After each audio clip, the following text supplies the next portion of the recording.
First-hand encounters are the basis for every paranormal experience.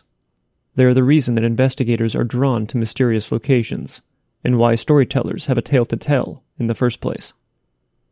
The witnesses that share their experiences should not only be heard, but also respected. After all, it is they who have the courage to speak out and remind the rest of us that the world we perceive may not be the world as it truly is.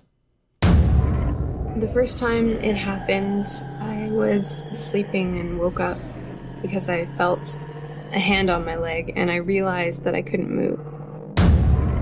And he come across this object on the ground which was the shape of a flying saucer. So he jumped out of his pickup and went down there, and there was 4 beings laying on the ground. When I raised my head back up, I was turning my head, and out of my peripheral vision I seen something hop to a tree. And it was tall, about 7-8 foot tall, and it was black, real hairy, like a gorilla.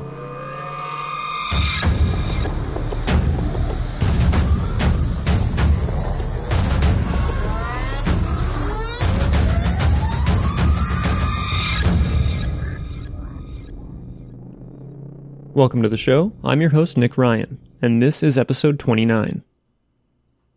Today is Monday, May 27th, 2019, and here in the United States, we celebrate Memorial Day, a day to remember the fallen men and women who have served our country.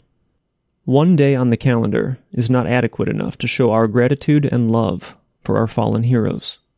We celebrate them every day throughout the year, and we will never forget the sacrifices they made. Now let's continue the show. I understand that everyone has been wondering when our next episode was airing, and I'm thankful that I was able to get this episode uploaded today and sent off to each and every one of you.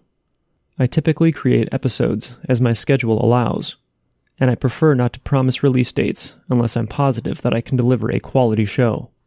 So even though some episodes may come within weeks of one another, and some may be farther apart, what I can promise is that I will never stop recording new episodes. And who knows, as the show continues to grow, I may be able to develop more of a schedule for future content. Just know that I appreciate all of you for listening, and I have some great stories to share with you in upcoming episodes. Today we have 2 listener stories that I find very compelling, and I hope you will as well. Our first story comes from Lucy in London. Lucy writes in and says, "Hi.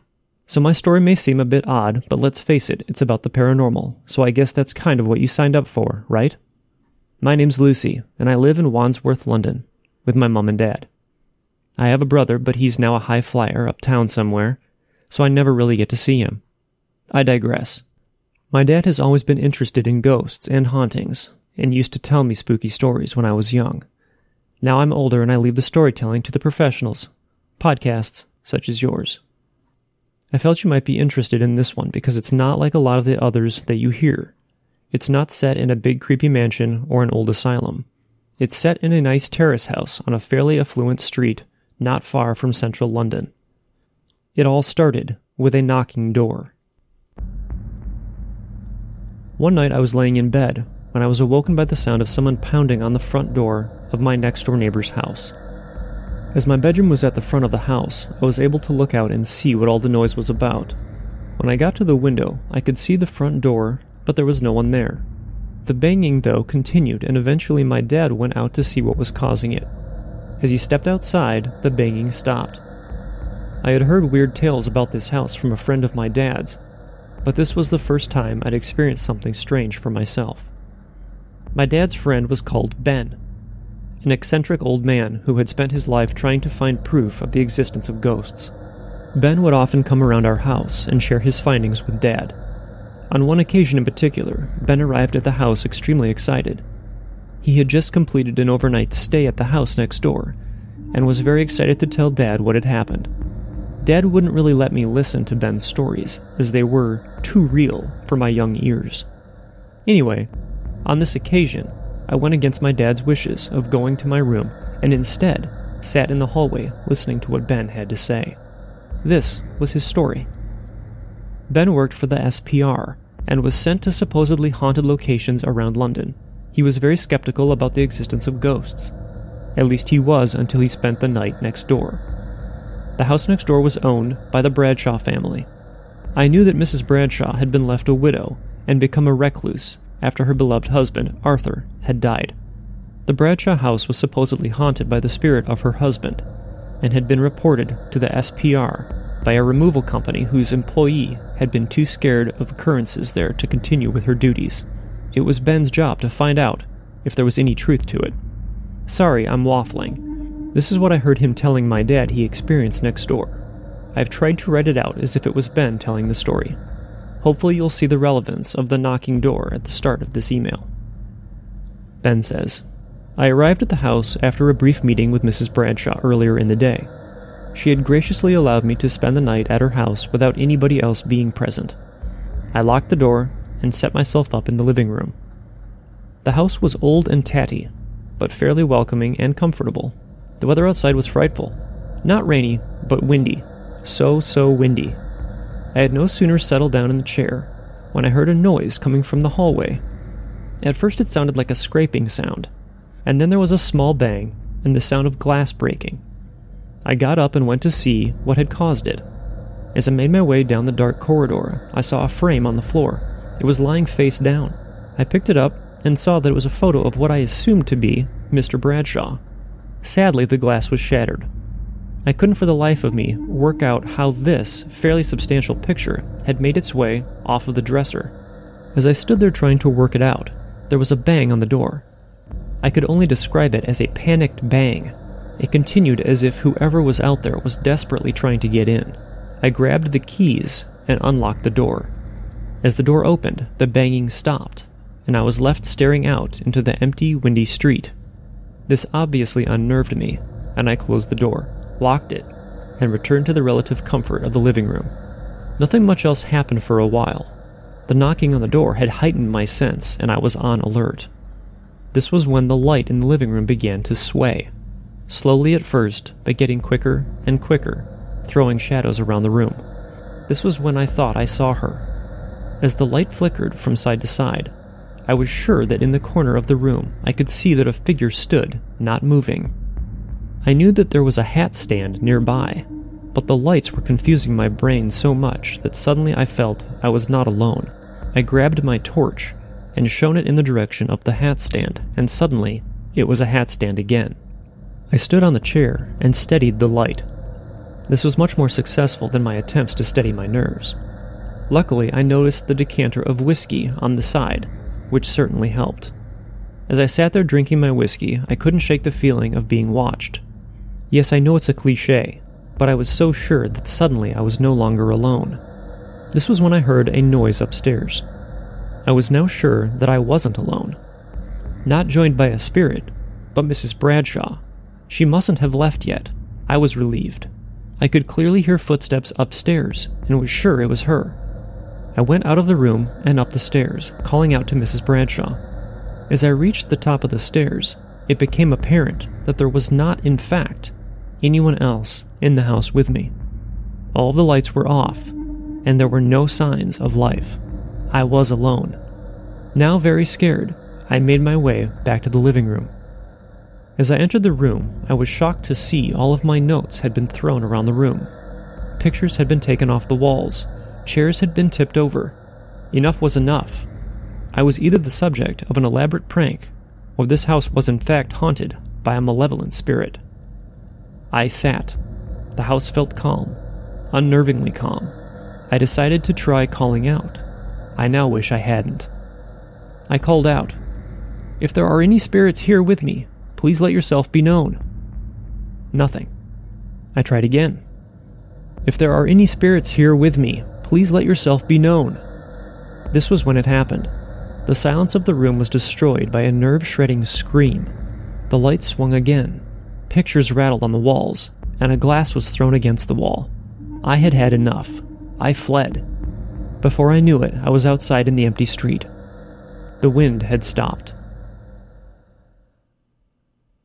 Lucy says, "The reason I thought I'd write this down is because my dad had asked my brother Sam and I to help clear out the loft of the house next door, now that it's empty, as a favor, and I have to admit, being quite scared. What do you think? Do you think Ben was just an eccentric old guy that enjoyed telling stories? Or do you think that there is any truth in what he said?" Have you heard anything like this before? I know there was the weirdness of the banging door, but that could have been the wind, right? Anyway, thank you for reading this. I know I waffled on a bit, but hopefully you find it interesting, and maybe you could use it in one of your podcasts. Kind regards, Lucy. Lucy, I appreciate you sharing yours and Ben's story. I think it's important to remember that some of the most eccentric people can also be some of the most honest. To me, Ben's experience doesn't seem all that outlandish or impossible, though. I've heard many stories that involved similar occurrences. I think the fact that both you and your father can corroborate Ben's experience with the loud banging on the front door is proof that some sort of phenomena is taking place in the house. Whatever it was that Ben experienced, it was enough to make him leave, and I think that says a lot. However, not everyone experiences these types of phenomena in the same way. It may be something that simply didn't want Ben there. You or your family may find that you don't experience anything while inside the house. Either way, my suggestion to you and your family is to be careful and take Ben's story at face value. Please keep us up to date on any future experiences you or your family may have, and thank you so much for listening to the show and for writing in. Take care and be safe. Our next story comes to us from a listener by the name of Taki. Taki says, "Hello. Before I was born, my mother had a miscarriage. I don't know much about this unborn child, but I do know a few things. 1, they were going to name the child Hunter, regardless of gender. And 2, its due date was March 4th. I didn't learn this last bit of information until after this event happened. It happened a few weeks ago. I was at a friend's party, and she asked us if we wanted to use her Ouija board. I was a little hesitant, but agreed. We had a few touching moments. One girl talked to her father, and another girl talked to her grandfather who had recently passed. Everyone seemed to have luck talking to a relative except me. I was getting a little frustrated because I didn't understand why everyone was having such luck with this.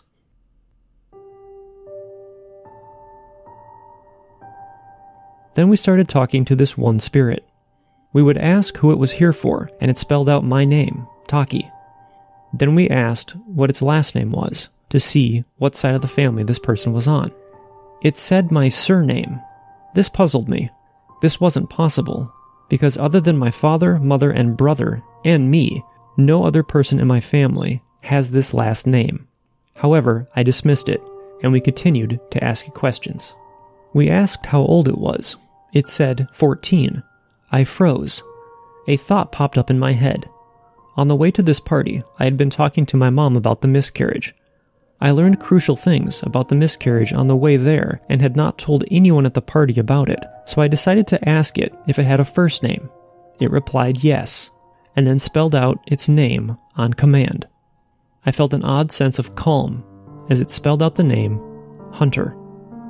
We thought we'd go ahead and ask a few more questions, like when my birthday was, and when my brother's birthday was. Hunter answered both of these questions correctly, and then spelled out the phrase, "Love you." Hunter said her favorite color was violet, and said she lived in the guest bedroom downstairs in my house. I didn't say anything, but the bed sheets and comforter are both violet in that bedroom, and Hunter said she liked sewing. I gasped and explained to the rest of the party that the guest bedroom was where all of my family's old sewing kits were. We talked to Hunter throughout the night, inviting her to hang out with us and letting her act normal. After all, she had died very, very early, and we thought it would be fair to celebrate her birthday. She explained her birthday was on March 4th. I later learned that that was the due date for this child. Later that week, I was downstairs, sitting on the couch with my back to the hallway where the guest bedroom is located. I heard a quick yet loud knock. I froze, a little paranoid.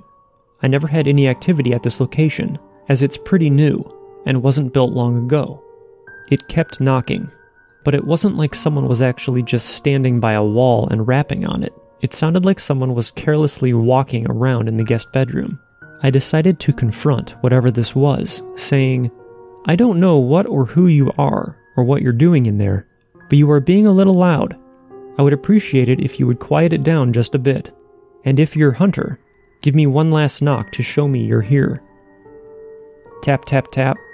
There were 3 more soft knocks, and the knocks ceased. I have not seen or really talked to Hunter since then, but I do plan on making some form of communication with her in the near future. Thank you for taking the time to read my story. I cannot wait to hear your next episode of Paranormal Mysteries on Spotify. Here is a picture my friend drew of Hunter. This drawing was made based on things Hunter told us about her own appearance. Taki, thank you so much for writing in and sharing your experience with us. Your story is very interesting, and to be honest, a bit unsettling. I'll be sure to post a link in the show notes to the picture that you included with your story. Please let us know if you have any further interactions with Hunter in the future, and definitely be cautious if you do. Thank you for writing in, and for listening to the show. Folks, that is the end of our show for today. If you have any questions or stories for us, you can email us at paranormalmysteriespodcast@gmail.com, or you can also visit paranormal-mysteries.com, and you can click on the Tell Your Story link there. You can also get involved by joining our forum and by following us on social media at paramysterypod. You can support the show by giving us a positive review on iTunes, and while you're there, we'd appreciate it if you subscribe and share it with your friends. New episodes are available on all of your favorite podcast apps, including Apple Podcasts, iHeartRadio, and Spotify. From all of us at Paranormal Mysteries, thank you for listening, and remember, don't wait for the unknown to come to you. Get out there and find it.